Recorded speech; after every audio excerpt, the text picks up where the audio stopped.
understand there's already a pyramid that's been exposed by that some pictures have been taken of. It's just going to expose everything at some point. So at some point, whatever's under all of that ice is going to melt away, and it's just going to be out there in plain view for everyone to see. So it's one of those things you could only keep it a secret for so long at this point. So I don't think that they're going to keep it a secret until the whole thing's melted, but at some point we're going to be able to see it all.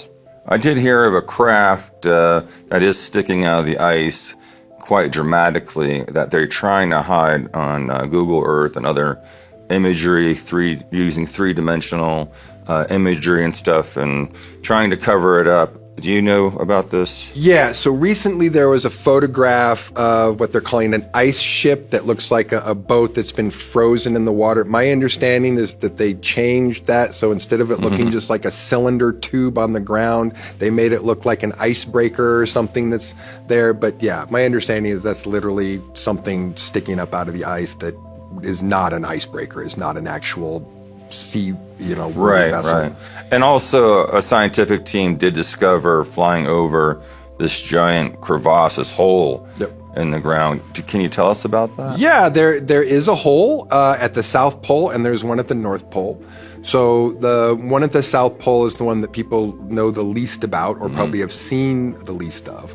The northern one is the one in which old sailors, when they would talk about approaching the edge of the world and would see this, long edge of the ocean falling down into nowhere. Well, it's big enough that if you're on a boat, you can't see end to end, right? So it would seem like it stretches endlessly, but it doesn't. It just goes in a big circle.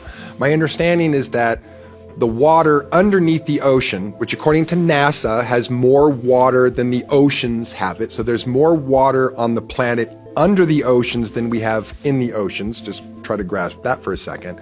And that there's essentially a recycling process. So as water at the north falls down into the hole, it goes down into the bottom, which then just pushes back up in the oceans and, balances out the water levels. So, but all the drawings and so forth from sailors back in the old days saying it's the end of the world. No, that was the hole at the North Pole, which is in the middle of the water, as opposed to the one that's South Pole that is in the middle of a landmass. But apparently they're the most direct ways to get to the Agartha network is through those holes. Not saying that they're not guarded. You can just go down there without someone saying, what are you doing down here?